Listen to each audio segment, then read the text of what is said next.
What's going on? Is it Tuesday? It's Wednesday. It's Tuesday, October 24th. It's actually my wife's birthday. And so I should remember this day. Today we're talking about Chevron's Hefty Handshake, GM's guidance is gone, and Subprime sliding. Sliding and surging. All at the Sliding same and time. surging. Sliding and surging. Slide surges. Can a slide surge? I think Slide it can. surge. It sounds like That's like a name of a 90s punk rock band. slides. It really is. Right? That's anytime I feel like It's more like anytime prog you put rock, like slide two- surge. Yeah, exactly. Yeah, Anytime yeah. you put two words that seem like they're the antithesis of each other that Yeah. have a strong meaning, that's like a 90s punk rock band. That'll do it. That'll do it. Hey, we want everybody to know first and foremost that tomorrow we are doing our very next ASOTU Edge webinar. This format is very fun. It's 20, 30 minutes. You learn something and you get on with implementing. It's with our friends at Foureyes. The topic is the struggle is real, how data is destroying the customer experience. We're going to have Foureyes David Steinberg and Jeff Ramsey of the Oarsman Group, which is always great to have someone Good who's people. actually implementing, right? Hardcore. Here's the deal too. If you attend the webinar, you get a 60-day free trial of the platform. None of this 30-day stuff. We're going 60 days so you can actually use it, adjust a little, use it again, right? That's What can strong. you really That's do a in strong 30 days? offering to get the Foureyes platform for 60 days. Like there's a lot that comes out of that. So For sure. Best way to register, homepage. go to ASOTU.com, scroll down just a wee bit, and it's right there. There you go. We also made, I would say, a seismic announcement yesterday at the end of the Big day. one. Yeah. Yeah, I it's funny because I didn't fully know if we were like talking about it tomorrow night or not, and then I started getting texts and emails. But we have decided to move ASOTUCon from September, where it's been the last 2 years, to May, because we've got a lot of feedback. You know, it's really busy out down in September. So May 14th through 17th, 2024. Like, open your calendar app right now, highlight the week, and be like, ASOTUCon. We're going to have more details coming soon. Tickets are going live in probably, what, a couple weeks? 2 weeks? Yeah. I think like a little over a week, like Yep. end of the first week in November. Tickets should be live, ready to go. We got so much great feedback about the venue. People loved it. And we had to convince people. Like, it was one of those things because Baltimore doesn't sound like the place where people want to go and just kind of like unwind and relax. This event, the Maryland Live Casino and Hotel, is actually BWI Airport south of Baltimore. And then you drive about another 5 to 10 minutes south and you get to the venue. You get to the venue in no time at all. You stay there. They have great food. They have great entertainment. The venue's right there. The hotel's right there. And everyone loved it. And the staff was on point, by the way. Oh, the staff, like that was part of the experience. Totally. And you never know what you're going to expect when We tried to you're vet going and it, planning right? an event with a venue, right? You kind of get to know the leadership there at the venue, but then you get to know the staff and it's like, oh, wow. I mean, On even point. just the Bell staff was legit, you know, Yes. like they were Bell's- caring. Yeah. Was it Ricardo? This guy from Ricardo. Argentina. He just wooed everybody. Everyone was talking about him the whole week. So if you are also a sponsor and you weren't able to budget for it properly, or you weren't able to make the time because it was too late to announce, this is your chance. Everybody's doing their budgeting now. May, we want to make sure that you can allocate what you want, get the placement that you want, and participate in the way that you want. We don't have the sponsor prospectus out now, but if you reach out to, what's the best place to reach out if you're interested? AMJ@ASOTU.com. AMJ at ASOTU.com, so you can get on the list, so you'll be the first to get it when it comes out. You can pick all the best stuff. Actually, it's all the best stuff because we really lean in to bring in the value to the sponsors, and boy, we're gonna blow the roof off this place this year. There you go. Yes, Okay, all right, it's time for some news, I think. let's do it. All right, we got some news. We haven't Give used them this the in a while. horn. UAW update. All right.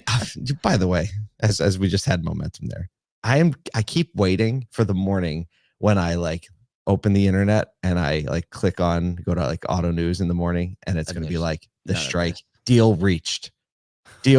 Like every morning I'm like, and all the people rejoiced, right? Oh, I know it. We actually, Jordan Cox, you're listening right now.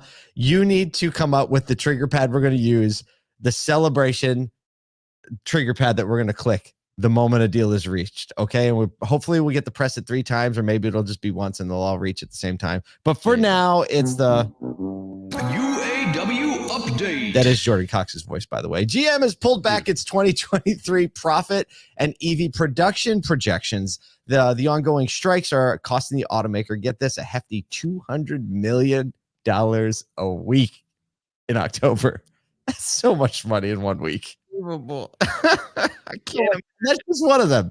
200 million. There's another 200 million. So their Q3 net income dropped by 7.3%, standing at about 3.06 billion. Though revenues rose by 5.4% to reach 44.1 billion. That's Q3, right? The strike didn't come into effect until the end of Q3. So we're gonna see a thing in Q4 maybe. So they've cost GM 800 million combined for Q3 and Q4 so far. Almost to that $1 billion mark, my friend. One more week and we're at $1 billion.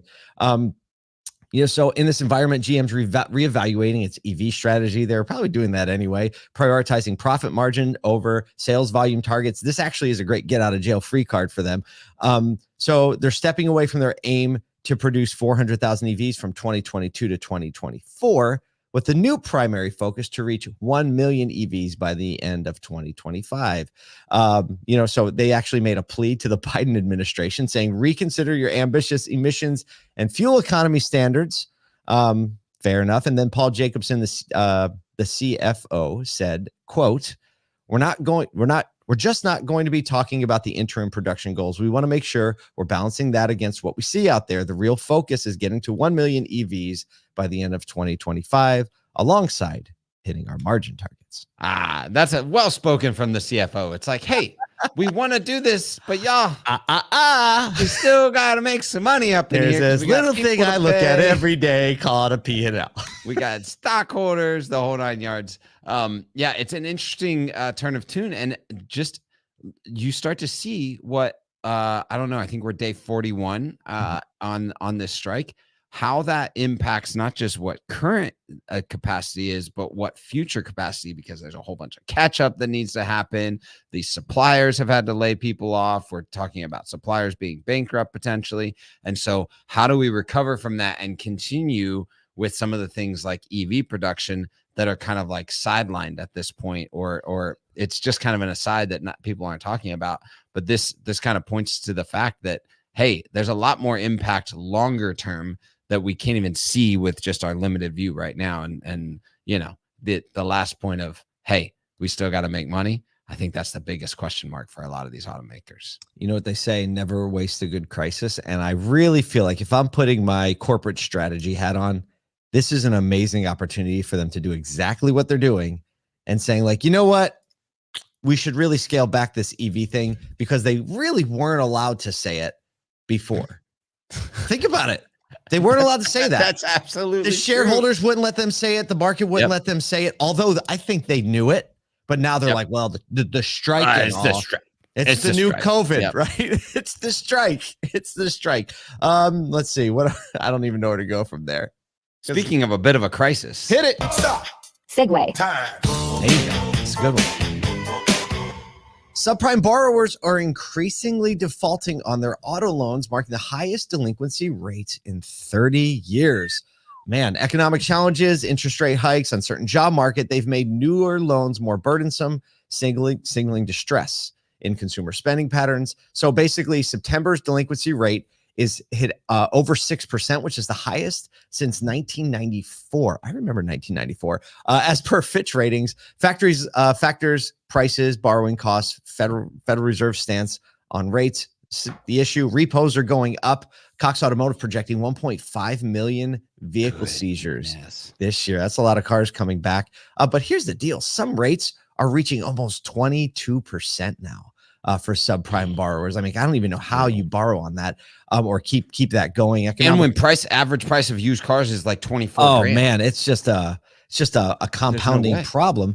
Margaret Rowe, senior director with the asset-backed securities group Fitch, commented, the subprime borrower is getting squeezed. They can often be a first line of where we start to see the negative effects of macroeconomic headwinds. This is not a new conversation. I mean, it's not a new conversation, but it highlights something that I think a lot of people looking at the market have not really been paying attention to. And I'll never forget last year, a little over a year ago now, we're at NAMAD, and it was like the first time that I saw Jonathan Smoke clearly articulate what a bifurcated market is, where Mhm. you had a portion of the market basically not experiencing anything of the macroeconomic headwinds, not experiencing any of the affordability issues because of their economic stance and how much they had in savings, and then a portion of society getting just obliterated by it. Like, there's no middle ground. Mhm. And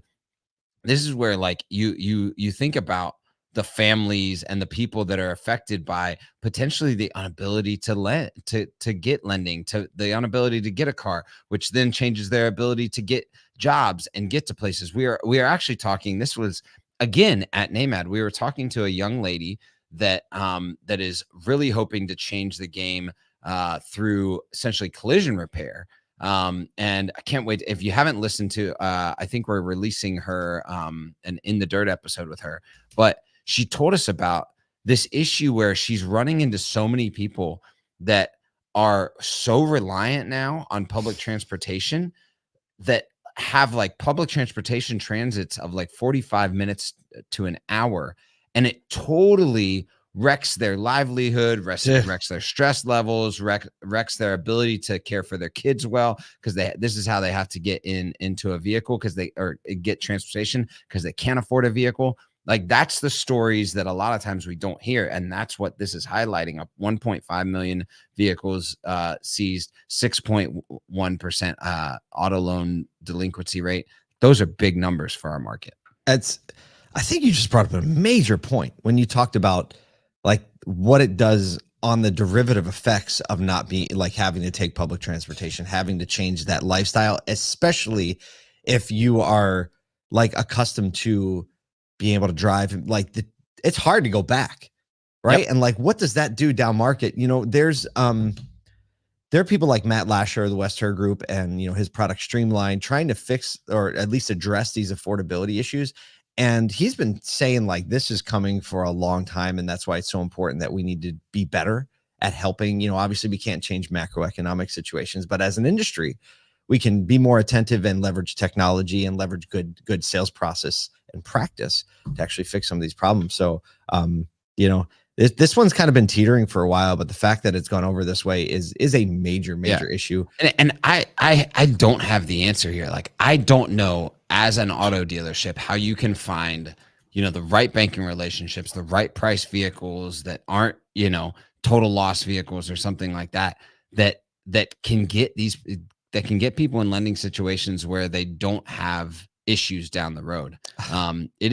It's a hard task to take. So if anyone's solving for that, please hit us at crew@asotu.com, because we would love to highlight the story of how you're caring for customers in that way, because this is a massive part of the market that we need to be paying attention to. So that means if you are buying a $20,000 car, I just did a quick calculation. $20,000 car is approaching $600 a month at 22%.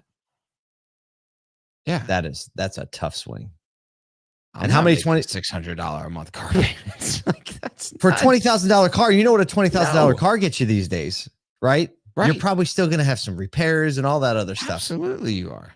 Well, it's good to be aware, good to be empathetic, and hopefully we can come up with some solutions and get some things going to help out that sector. This is like a totally opposite different story. business sectors. We've gone from like struggling in subprime loans and getting that forwards to like the opposite side. So speaking of the opposites, segue Time. U.S. oil producer Hess Corp, you've probably seen a couple of their trucks on the road out there, originally founded by Leon Hess, has been acquired by Chevron Corp in a deal spearheaded by Leon's son, John Hess. The all-stock transaction values Hess at $171 per share. Post-acquisition, John Hess, the long-standing CEO of Hess Corp, is slated to join Chevron's board and has intentions to stay keep the family stake in the company. Hess Corp, they listen to this. This is a wild story, but it traces back to Leon Hess's buying a secondhand truck during the Depression and delivering fuel oil during the Depression. What's crazy is now the company's sale to Chevron values the family stake at approximately $5 billion. Not bad, Grandpa. Whoa, not bad, not bad. John Hess, alongside family trusts and members, holds 29.2 million shares in Hess Corp. Considerable portion of these shares, over 25 million, are associated with the trusts, the Hess Foundation, and other entities, suggesting that the family might not directly own a significant part of these shares. Dividends for the this is another stat. Wow. Dividends for Hess shareholders. So if you were a shareholder, we'll see a jump from the current $1.75 to $6.50 a share next year. What? So there's the story in here is like an entrepreneurial story. Oh, it's right. Wild. It's so good that, Grandpa saw an opportunity. He saw a need. He made it happen. Right. A used truck. Probably. I didn't even wonder what his interest rate was, but either way, he bought this similar used truck. to what they were now, they are now, probably. Yeah. And then his son runs the company. He's been running the company since '95, and now it's time to migrate out. And it just reminded me so much of the industry when you were talking about this, the auto industry, just like a family business that leveraged hard work, leveraged solving a need, and even made those little trucks that we used to get for Christmas. I wonder how that works into the deal, because no one wants a Chevron truck. Right. Yeah. I mean, I wonder how that IP brand, right? is factored in. Brand. Like, is that a licensing deal probably with a toy maker?